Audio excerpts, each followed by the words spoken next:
برجر وعليه بيف بيكن وخيار مخلل وبصل فريش وصوص التروبيكال. البيف بيكن هنا مختلف، هو ده بيف بيكن مختلف خالص. بص تعالى ندوق. امسك دي كده، انا مصور بعد اذنك معلش.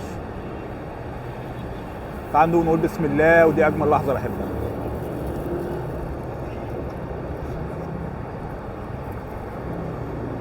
ايه يا جماعه ده؟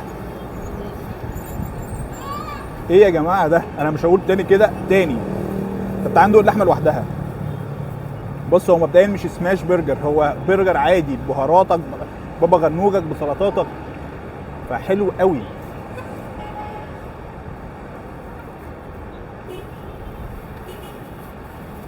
اللحمه طريه جدا في بقك، بتدوب حرفيا بتدوب، في طماطم كمان.